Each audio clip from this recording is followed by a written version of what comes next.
Introduction to my Cultivation of Immortality. www.zhaozuiyuan.com Qi Hai Zhongling Ji, Bloodgate Attached Beast Bones. The golden pill is inlaid with demon pill, transforming into a divine incarnation. 10,000 mixed bells, soldiers follow the talismans. Using a puppet like a deity, a burst of heaven and earth shatters. Xiaoan, an ordinary rural youth, coincidentally found The Art of War by Sun Tzu. He focused on diligence and worked hard, unwilling to be ordinary. He firmly believed that everything depends on people, and diligence can make up for mediocrity. https://www.zhaozuiyuan.com. Chapter 0. Diligence can make up for humility. You are listening at novelfull.audio. Ads by Google equals window. Ads by Google. Push, at 4 o'clock in the morning, dim light appeared and everywhere was restless. Soul Demon favored the 9 forbidden lands in the Soul Heaven Hall. Blood-ean ancestor soaked in the heavenly Sha blood spirit pool and closed the life and death pass. Lantern and Heavy Eyes ancestor practiced the 10,000 illumination technique in the Demon Flame Valley. Purple pole arm demon ape was suppressed at the bottom of the spirit beast mountain lake. Xiaoan was reading Sun Tzu's Art of War in the cold house. The moonlight falls like pear blossoms on an old pear tree. That is a lightning-struck wood that is about 300 meters long and 80 meters thick. Its entire body is charred black, and its main trunk has been struck by sky lightning, causing damage of 89%. It stands tall and does not die, which is truly rare. 8 or 9 places were damaged, and someone built 3 thatched cottages standing among them, which is truly audacious. In the quiet of the night, through the thin window paper, one can see a frail figure pacing back and forth under the lamp in the far left shabby house. Sun Tzu said, "Soldiers are important affairs of a country, places of death and life, and ways of survival and death. They must be observed." The young man in the room read aloud. A young Chiao, also from Kukeo village, with the courtesy name at the age of 12. She has an unremarkable appearance, a wheat complexion, a coarse blue shirt, and a well-proportioned figure. His father, Chiao Feng, was also a blacksmith. He drank heavily and slept heavily, making it difficult to wake up. He was 40 to 5 years old. He has a rough appearance, a bronze complexion, a tattered white shirt, and a tall figure. When Xiaoan was young, his family was poor and his enrollment was limited. In the mountains, he occasionally picked up Sun Tzu's Art of War, which was like sparring and grinding, and he couldn't put it down. The moonlight dissipates, the fish belly rises in the clouds, the waves sway with a gentle step, and the sun shines brightly. The morning glow is bright, the rooster crows, the sparse shadows slant horizontally, and the village chirps. With a creak, the door opened wide, and Xiao Feng stumbled into it.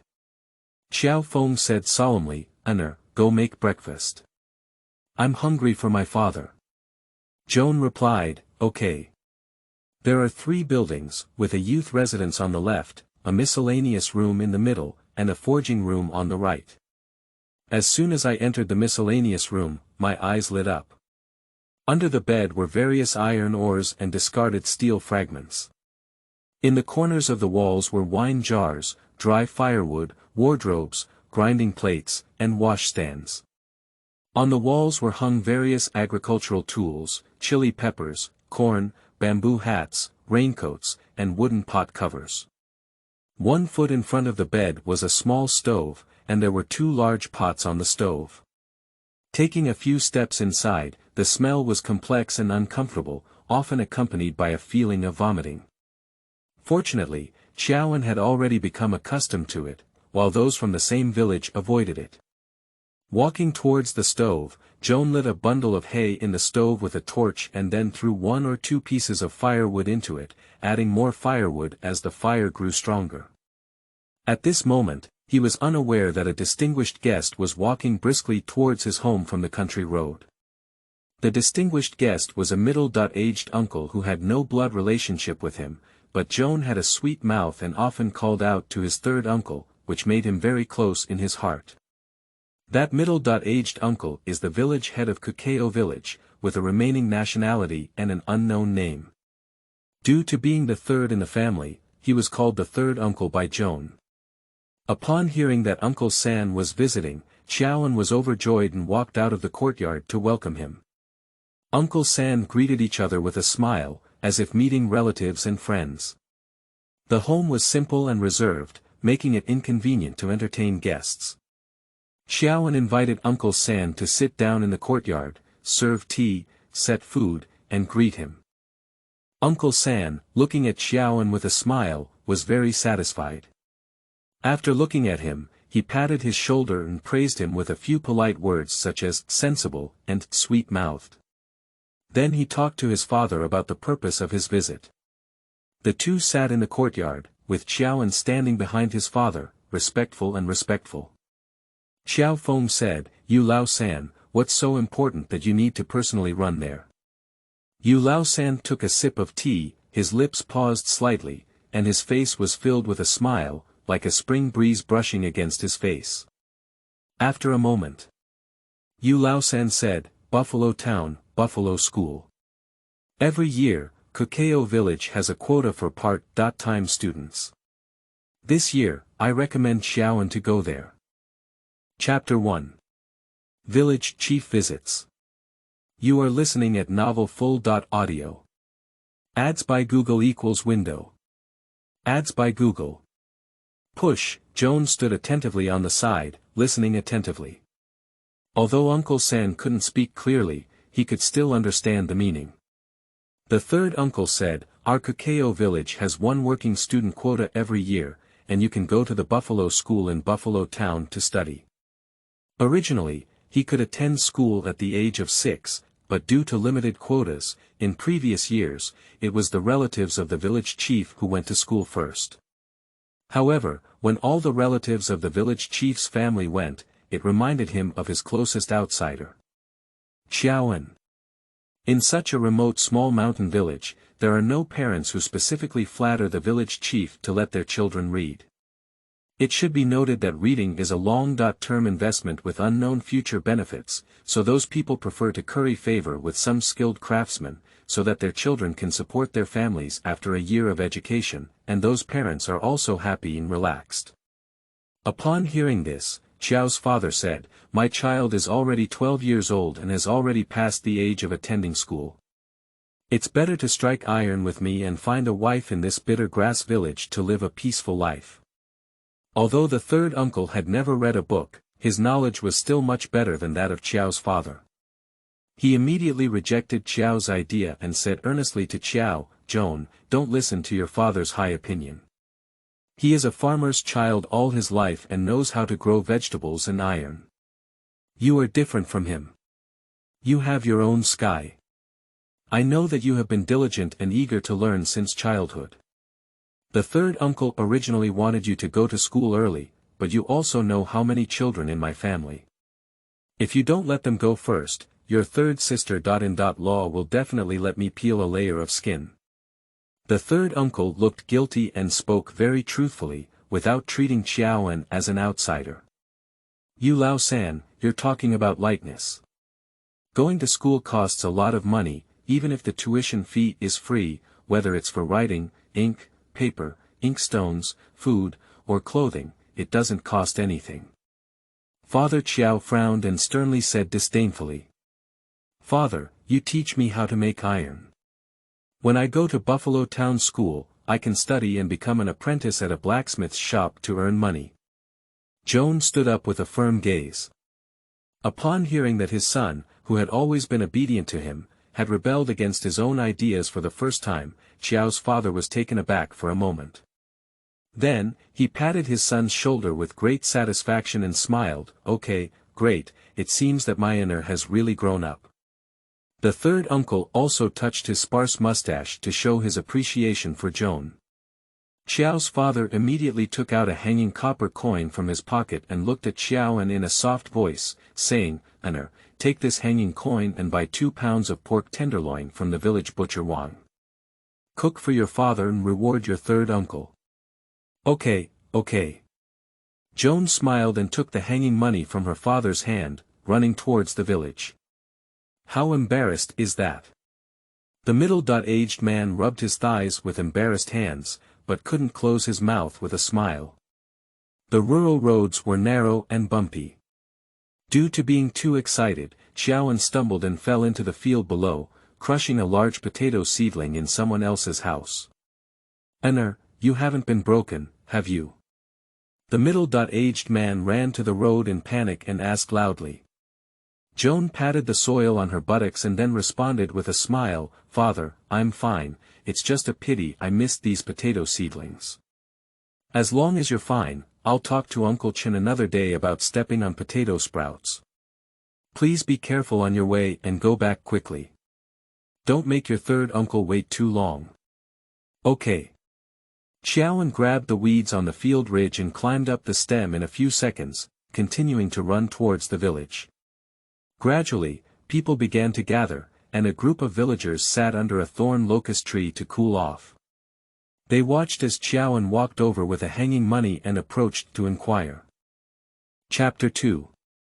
Reception of Village Chief. You are listening at novelfull.audio. Ads by Google equals window. Ads by Google. "Push, Uncle Qiao, are you a rare guest at home?" said a middle-aged fat man with a limp and a smile. The person walked towards him, holding two crutches. The people around were also curious and looking at Joan. "Uncle Qiao, can I come over tomorrow to pick up your father's hoe?" An elderly man in the crowd stood up from his rocking chair, lit a dry cigarette, and said in a deep voice. The sound of smoking dry cigarettes is very loud. "Joan, I heard that village chief Yu is going to give you the spot to go to Shuanyo Town School this year." The young woman walked around Joan, munching on melon seeds, looking up and down. Xiaoan answered the inquiries of several village elders one by one, and then quickly ran home with the pork tenderloin in his hand. Upon returning home, Joan chatted with her third uncle for a few words before carrying the meat into the kitchen to help her father. Bring 4 green peppers to my father and wash a handful of cilantro," Xiao Feng said softly as he poured a spoonful of water into the pot. "Okay." Joan smiled and followed suit, then watched to see if the firepower of the firewood in the stove was appropriate. As the water boiled, father poured the cut pork tenderloin into boiling water and blanched it. After a while, the originally bright red pork tenderloin immediately turned milky white. Xiao Feng scooped out the pork tenderloin, put it aside to cool, and scooped out the water from the pot. Then Xiao Feng scooped out a spoonful of lard from the pottery jar and boiled it in a pot. Under the high temperature of roasting, the lard quickly turned from solid to liquid, emitting a fragrant aroma. Xiao Feng first threw the scallions, ginger, and garlic into the pot and stir-fried to enhance the aroma. Then, he threw the green peppers in mid-air, picked up a kitchen knife and cut the 4 green peppers into equal thin strips. The green peppers made a delicious sound when they entered the oil. Then, he put the tenderloin into the pot and stir-fried it together with the green peppers. In no time, Xiao Feng picked up a shovel and evenly spread the tenderloin and shredded green peppers in the pot, trying to achieve the best taste of the green peppers and tenderloin. The heat on the left side of the pot is a bit insufficient and needs to be added more. The heat in the middle is a bit too high and needs to be lowered a bit more. Xiao Feng observed every move in the pot and saw him stir-frying green peppers and shredded meat slowly. In another iron pot, there is steaming rice. This is the old rice from last year, and the new rice from this year has not yet come out, which is in February. Since Qiaoan became sensible, it was the first time he had seen his father cook. His focused gaze, superb knife skills, and the mesmerizing act of sprinkling salt all demonstrated his exceptional culinary skills. The firewood in the stove kept emitting sparks, accompanied by the sound of small explosions. Looking at the red charcoal burning in the stove, Joan felt so warm. And the third uncle outside sat on a stone bench, crossing his legs, eating raw peanuts, and occasionally taking a sip of new tea. He enjoyed the feeling of being treated as a superior by others because of a little power. Make a pot of hot water, let uncle wash his face and prepare for dinner. That Xiao Feng put shredded pork and green pepper on a plate and said softly. All right. Joan stood up from the small stool with a smile, draped a handkerchief over her shoulder, and then walked out with a basin of water. Third uncle, wash your face. Xiaoan politely handed the water in front of the middle-aged uncle. The middle-aged man smiled and took a handkerchief from Joan's shoulder, soaked it in a basin, and then carefully washed his face 3 times. Take out the vegetables. Xiao Feng carried a jar of wine and swaggered out of the inner room. The middle-aged uncle's eyes suddenly lit up, and he couldn't help but stand up from the stone bench. This is a superior pear blossom fragrance that has been buried in the soil for more than 10 years.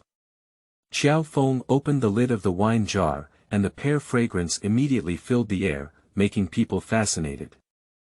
Chapter 3. Forging House.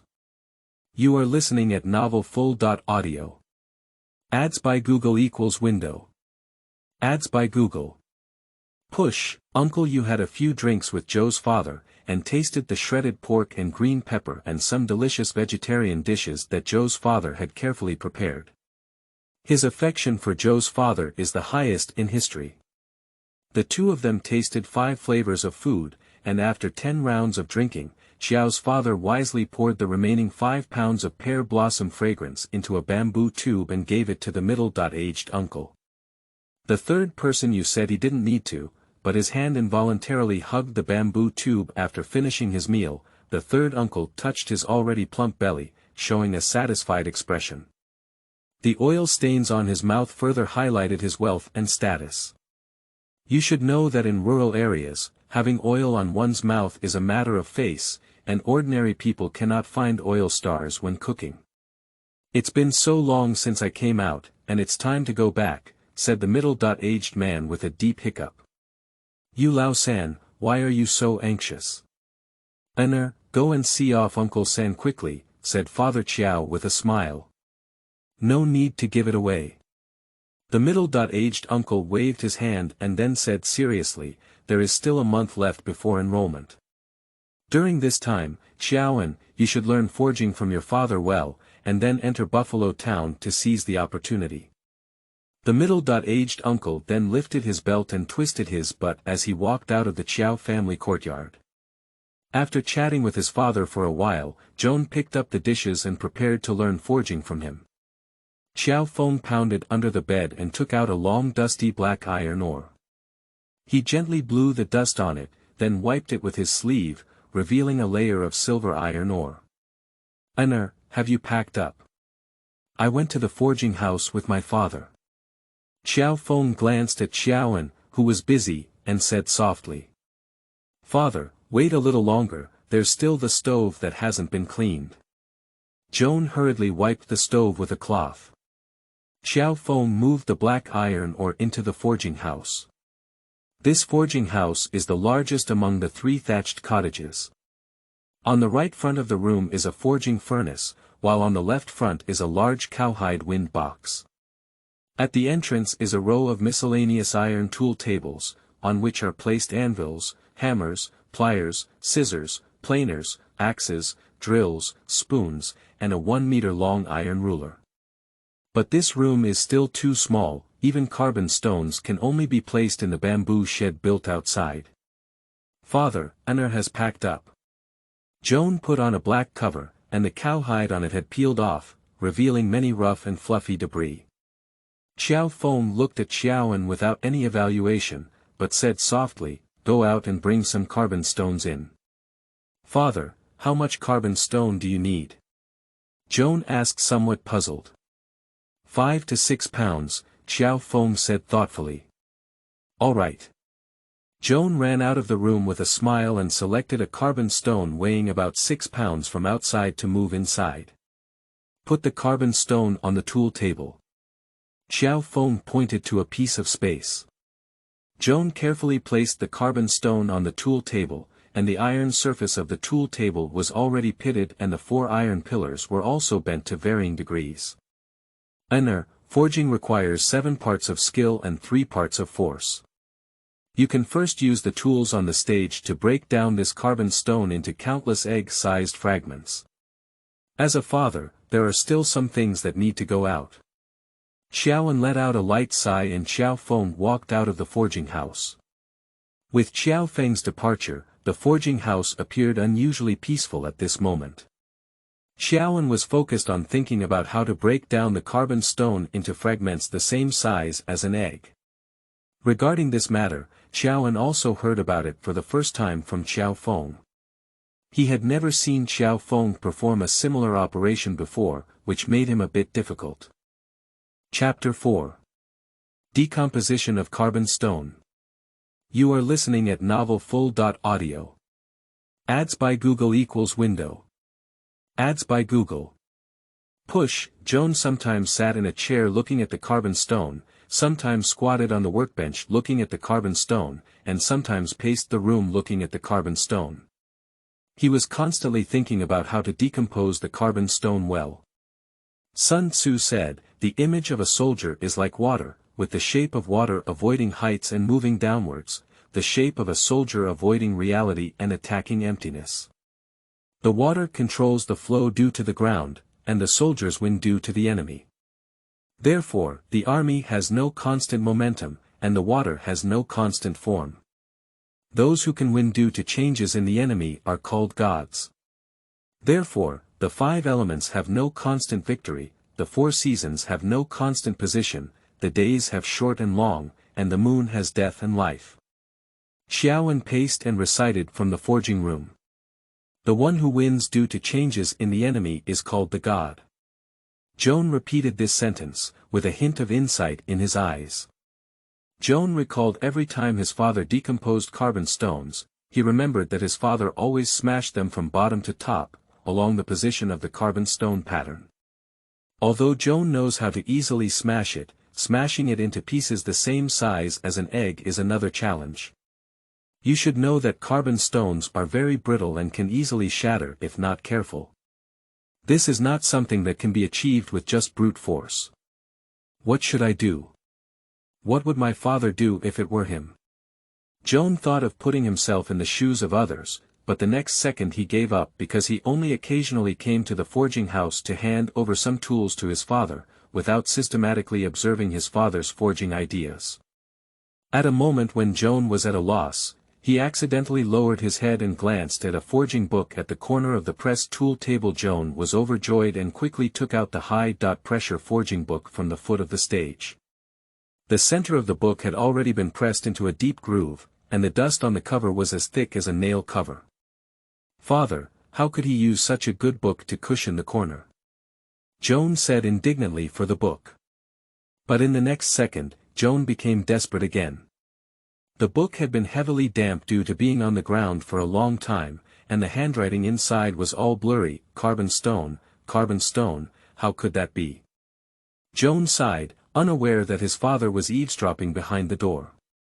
Xiao Feng secretly boasted, "Anna, what are you going to do now?" Although Joan was a bit desperate, he never gave up and quickly adjusted his mentality. Despair cannot solve the problem, we must start from the actual carbon stone. Regarding carbon stone, after much consideration, Xiaoan finally opened up his mind from the fact that carbon stone is also a type of stone. Through the stones, Xiaoan remembered his father's process of making stone benches.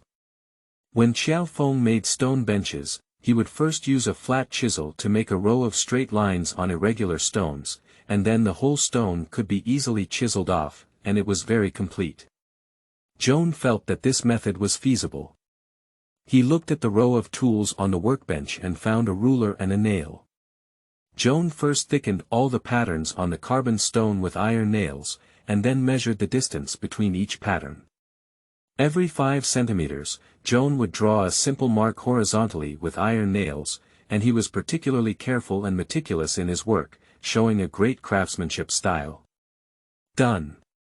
Joan breathed a sigh of relief as she exhaled a mouthful of turbid air. Joan found the flat chisel that her father used to make the stone bench on the workbench again, and then started working with a small forging hammer.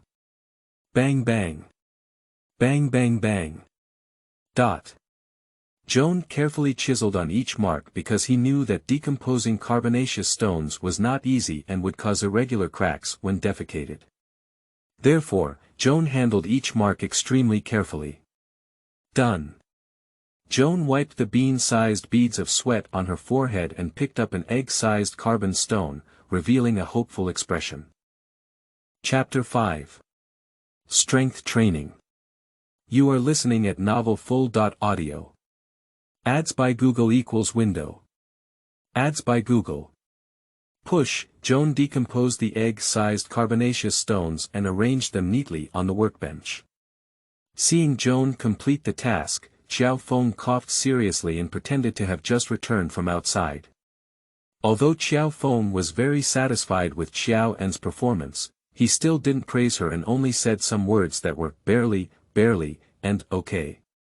Upon hearing these words, Joan was somewhat taken aback, as this was his first time decomposing carbonaceous stones, and he ultimately hoped to receive some good reviews such as, very good, and, well done.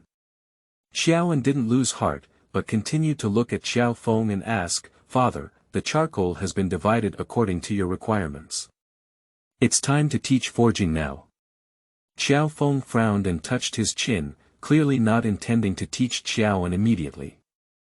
He scrutinized Xiao En's body carefully, then said coldly, "Although forging is a 7-part skill and 3-part strength, your biceps are too weak. I'm afraid you can't even swing a small forging hammer continuously." Can't even a small forging hammer continue to swing? Joan repeated this sentence, feeling extremely angry. Although he admitted that his strength was not as strong as his father's, this small forging hammer weighed only 20 pounds and couldn't swing continuously. Who are you looking down on? Joan secretly competed with her father, then walked up to the small forging hammer, picked it up, and proved to her father with her actions. Dao said, "He can. It's too early to talk big now. You need to maintain this for half an hour to pass the test." Xiao Feng lifted Xiao En's arm to level with his shoulder, and then bent his forearm 90 degrees upwards to hold the forging hammer. "This is delicious." Joan immediately felt the forging hammer become very heavy, and her muscles were constantly in a tense state. After a while, Joan's arms began to tremble. "Why, it's not possible," Xiao Feng said with a solemn expression. How could it be?" Joan said hesitantly, as she was about to tighten her grip on the forging hammer. Xiao Feng snorted coldly and said calmly, "Put down the forging hammer. Holding it so tightly will strain your muscles." Without any defense, Xiao En followed Xiao Feng's instructions and placed the small forging hammer on the tool table. Joe always handles things with care and takes great care of this old and even somewhat broken workbench. As for why this workbench is so scarred, it's all due to his father's rough behavior in his daily life. In everything you do, you should pay attention to balance and moderation. This is the experience that my father has accumulated over the years, and you should understand it well. Xiao Feng stood with his hands down and said calmly. "Is there a degree of relaxation? But if you don't grip the forging hammer hard, it will fall off." Xiao En asked Xiao Feng in confusion. Xiao Feng was well aware of the limitations of writing, so he led Xiao En out of the forging house with a very lightweight wooden hammer. "Father, where are you taking her with your wooden hammer?" Joan asked curiously. "Go to the river," Xiao Feng said. "What are you doing by the river?" Joan pursued. "I'll know once I go," Xiao Feng replied. "Does father want him to hammer the fish with a wooden hammer?" Xiao En followed closely behind Xiao Feng thoughtfully. Passing through a rather steep mountain path, the two climbed up the mountainside and looked down from the back of the mountain. The path was winding and overgrown with weeds, and at the bottom of the path was a wide river. "Qinghe. It's not easy to walk downhill, please be careful," said Xiao Feng. He jumped directly onto the slope, bent his legs, hugged his head with both hands, and rolled down the slope. Chapter 6. Back Mountain and Clear River. You are listening at novelfull.audio. Ads by Google equals window. Ads by Google. Push this. Xiaoan watched as Qiao Feng rolled down the slope at a speed that left him speechless, while he remained in place for a long time without regaining his senses. For the dangerous behavior of rolling down the mountain slope directly, Joan dared not imitate it. While admiring his father's incredible skills, he slowly stepped down the winding path on his own. When going up the mountain, it is very steep, but when going down the mountain, it is very steep. Joan carefully walked towards the bottom of the mountain, pulling the miscellaneous trees and weeds along the path. In no time, Qiao Feng rolled to the riverbank and picked up all the large blue stones on the shore. He formed a large circle with a diameter of 3 meters at a distance of 10 meters from the shore. At the same time, 2 stone walls were connected between the large circle formed by the stones and the river. When everything was ready, Qiao Feng dug a large pit in the center of the big circle by hand, diverting the clear river water into it. In no time, the large pit was filled with clear water, and Qiao Feng went to a small bamboo forest not far from the riverbank. He used a dagger to cut a bamboo and made a simple fish cage and harpoon. Joan was still cautiously descending. He almost fell off the path several times, but managed to catch the weeds around him in time. Due to no one walking or taking care of this small road for a long time, many miscellaneous trees and weeds have extended to the road surface, and occasionally bees, four-legged snakes, small green snakes, and other objects are coiled on the ground or trees.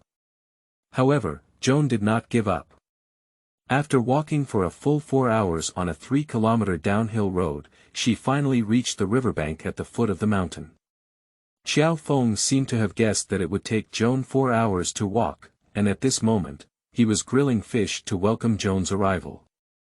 Wow, what a fragrant osmanthus! Joan's nose twitched lightly, picking a few leaves inserted from her head and running happily towards Qiao Feng. Qiao Feng had already brought a rectangular stone to Qiaoan as a stool by the fire. Joan sat heavily on the stone, holding her cheeks and looking at the grilled mandarin fish on the fire. That mandarin fish is not too big, weighing about 3 or 4 pounds. It was slightly yellow when my father cooked it, and the flesh was slightly raised. The scales on top of it were all treated clean. Qiaoan seemed to have seen a brand new father today, and he vaguely felt that his father was not simple. Although Qiao Feng had never mentioned his past in front of Qiaoan, Qiaoan also learned some information from the elders in the village. Qiaoan and Qiao Feng were not locals of Guiyu village. One morning, with lightning and thunder, pouring rain, and strong winds howling, a handsome Qiao Feng walked to the head of Guiyu village with a baby in his arms, drenched in the heavy rain. At that time, the village head of Guiyu village was not Uncle San, but his father, Prince Yu. Upon hearing that a stranger from outside the village wanted to settle here, Yu immediately gathered the strong men from the village at the entrance, hoping to drive away the god of plague. A group of dozens of strong men from the village, wearing hats and raincoats, holding sickles, kitchen knives, axes and other objects, walked up to Qiao Feng and Qiaoan with a strong sense of martial arts. Yu immediately saw a starving child in the heavy rain, and he gestured to the villagers to put down the thing in their hands and walked up to Qiao Feng for questioning. What are you people? Why are you coming to Guiyu village? Yu asked sternly. Qiao Feng was drenched in the rain, holding the baby tightly in his arms. He just casually uttered words such as, outsider, forced by helplessness, honest and upright, and then knelt down in front of Yu, pleading with him to take in their father and son. Chapter 7. Dust Sealed Past Events. You are listening at novelfull.audio. Ads by Google equals window. Ads by Google. Push. After hearing this, Yu felt a bit embarrassed. He didn't help Qiao Feng, but instead walked back into the crowd and discussed with a group of villagers. Village chief, this person's origin is unknown, and he may bring trouble to Guiyu village, said a villager with a scar on his face. Village chief, they are so pitiful, especially the others holding a baby in their hands. It's not a disaster to have a child, said a chubby man of all sizes. Yi was also very difficult, but it was not easy to make a decision, so he asked several villagers to build a simple bamboo shed for Qiao Feng outside the village, and also gave him a cotton quilt and some food for further discussion. The middle-aged man was very grateful and knelt on the ground, handing the baby that was waiting to be fed to Yi, pleading with him to find a wet nurse for the child. Yi took the baby with both hands, and the baby cried even more. Yi had to make a funny face, shake his arms, and make strange noises in his mouth to attract the baby's attention. The baby indeed stopped crying and curiously grabbed Yi's cheek with his little hand. Yi took the child back to the village and handed it over to the village women to take turns feeding. The women in the village all liked the child very much, and Xianxia still remembers that day when the village chief took the child and fed it to her. She stuffed the baby into her arms, and the baby wolfed and sucked like a tiger. Xianxia had never seen such a fierce baby before. Originally, her own baby needed to drink for a day, but the baby ate it all in one breath. Xianxia felt an incredibly relaxed and happy feeling in her chest for the first time in her life. Afterwards, Qiao Feng set up a blacksmith stall outside the village to forge some daily agricultural tools for the villagers of Cacao village. After 1 year Yi felt that the time was ripe, so on an auspicious day, he gathered all the villagers at the village to discuss the matter of allowing Qiao Feng to enter the village. After a vote by the villagers, Qiao Feng became a member of Cacao village with more than half of the votes. Of course, the matter was not so simple. Soon after, a villager surnamed Zhao falsely accused Qiao Feng of stealing a square pig iron from his house. The villagers ran excitedly into Qiao Feng's room and found the square pig iron described by Zhao under the bed. Qiao Feng knew that he was being manipulated by Zhao, so he let the villagers escort him to the village chief's house to wait for his release. This Zhao is Zhao Qian's nephew, and he did so in the hope of taking the opportunity to bring down the village chief and make himself the next village chief. So Qiao Feng and a 1-year-old child were expelled from Cacao village. Qiao Feng did not give up, but continued to set up a tent outside the village to forge iron. This incident angered many villagers and drove Qiao Feng away. After this incident, Yi's praise also plummeted, and this matter was written by those who had intentions. Qiao Feng saw the villagers of Cacao village chasing and beating fiercely, so he had to take a 1-year-old child to the back mountain and live a wild life. Time passed day by day, and one day Zhao and his close friend Tai drank a drink. After serving 5 flavors of food and 3 rounds of drinking, they somehow caught Qiao Feng's attention. Zhao suddenly became interested and revealed how he framed Qiao Feng to drive him out of Cacao village. Zhao thought he had a good relationship with Tai and wouldn't report himself, but he didn't know that Tai's father didn't have the money to see a doctor back then. It was Yi who secretly handed over 2 hanging coins to Tai and asked him to go first to treat his father's illness. Such kindness will be unforgettable for Tai. Tai immediately flipped the table and punched Zhao in the eye, cursing, "Zhao, you bastard, really Nima is not a human." With the sound of fighting about to crack, villagers around rushed over, and the 2 were also taken to the village chief's house to wait for their release. Chapter 8. Guiyu Zhengfei. You are listening at novelfull.audio. Ads by Google equals window. Ads by Google.